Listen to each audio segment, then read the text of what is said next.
Have you ever been hit with what you thought was a stroke of creative genius? Maybe writing a song, a story, or even coming up with a clever idea, only to realize later that, wait a minute, you've heard it before? That's not creativity, it's cryptomnesia. The phenomenon where you mistakenly believe you've come up with something original when you're actually recalling a forgotten memory. I'll never forget this one time when I was a teenager, just noodling around on my guitar, thinking I'd come up with this killer chord progression. I was proud of it. I was writing lyrics for it. Then my sister walks in, and she's like, "Oh, Wicked Game by Chris Isaac." Yeah, my original song was already a hit. Thanks, sis. That's cryptomnesia. It's your brain playing a little trick on you, making you think you've come up with a brand new idea, when in fact, you're dredging up an old one without realizing it. It's like your brain has a secret library of memories, and every once in a while, it'll sneak in one and convince you it's something new.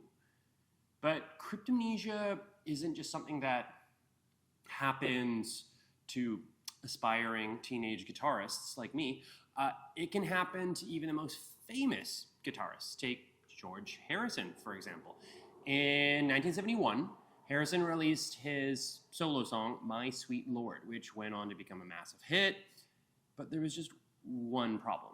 It sounded very similar to the Chiffons' 1963 song, He's So Fine.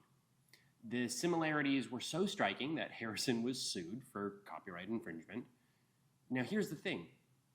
George Harrison didn't intentionally copy this song, or so he says. He claimed it was an honest mistake, a case of cryptomnesia. He genuinely believed he had written an original piece of music, unaware that he was actually recalling He's So Fine from memory. Despite his claim, the court ruled against Harrison and he ended up paying damages. It was one of the most famous cases of cryptomnesia in music history, showing how easily even seasoned musicians can fail into this memory trap. So what's happening in the brain during cryptomnesia? It all comes down to the way our memories and creativity are processed. When we come up with a new idea, our brain is supposed to differentiate between what's truly original and what's being pulled from memory. But in cryptomnesia, this process breaks down. The brain pulls up a memory, but it doesn't take it as something you've encountered before. Instead, it feels like a fresh idea, one you believe is your own. It's like your brain hit copy, paste, but forgot to tell you where the original came from. I guess I can't be too hard on myself. If George Harrison can fall victim to cryptomnesia, then I guess thinking I came up with a Wicked Game on my own isn't that embarrassing. Cryptomnesia doesn't just affect musicians. Writers, filmmakers, and artists of all kinds have fallen into this trap.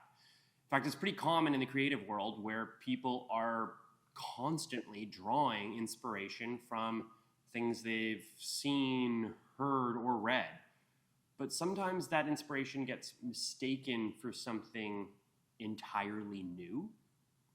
Authors might write a scene thinking it's completely original, when in reality, they're unconsciously borrowing from a book or movie they encountered years ago. It's not plagiarism in the intentional sense. It's more like a memory glitch. It makes it hard to tell the difference between what's new and what's stored away in the back of your mind. So how do you avoid cryptomnesia? Well, some say the best way is to constantly consume new ideas.